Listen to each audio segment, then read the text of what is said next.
Hey everybody, Sherwin Pichardo right here from my house this time. I actually have a home little project studio right at home, and I, do a lot of things from here. So now I'm going to talk to you guys who have your own little project studios at home and see if I can help you with a couple of things. As always, we do it in 3 parts. The first part is doing a recording right away. The second part is putting it in practice. And the third is getting a little bit more technical. So let's go right into it, okay? We're talking about compressors today. You might have seen compressors. You might have said, well, how do I use this? Well, let's just put it in the recording. Let's see if we can use it. First thing you're going to do is that you're going to take, if you're using it for a voice or for whatever it is, for an instrument, and you're going to put your ratio somewhere in the middle. Try to put it somewhere, don't put it at 1. That's one of the biggest issues. If you put your ratio from 1 to 1, that means it doesn't do anything. So first off, make sure you put it somewhere in the middle. Second thing, you're going to take your threshold and you're going to bring the threshold down somewhere where you can actually see some type of change. And what we call as change would be some type of gain reduction. Okay? And the third thing you're going to do is that you're going to take your makeup gain or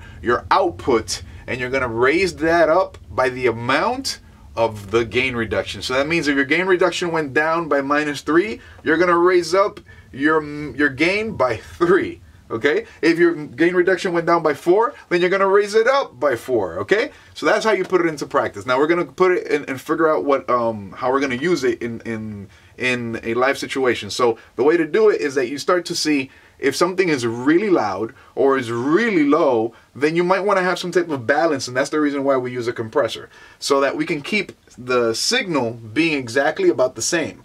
Sometimes we have volumes that go up and down, up and down, up and down. Sometimes those are those types of singers that you're like, really? Okay, but at this point, what we want to do is that we want to take those levels that might be like all over the place, and we put it through a compressor so that they all come out about the same. All right, so why do we do that? It's so that we can take whatever is really loud and we can then squash that down so that it doesn't go any higher. And that's where the threshold comes into play, because the threshold basically is going to tell it when to turn on the compressor whenever it passes that threshold. It's going to say anything above that threshold, I'm going to squash it down so that it can kind of be about the same. And then the other part about it is that if I squash that down and my level now is getting lower, well, that's where the gain compensation comes into play, or your makeup gain. So if I squashed it down by a certain amount, then now I'm going to raise everything up by the same amount that I brought it down. So that also is good for things that are very low. So if somebody's talking really low, then what happens is that this squashes this down, and then it takes whatever was low and brings that up. And therefore, anything that was really loud is now more in the same level. And anything that was very low is now brought up and is also at the same level.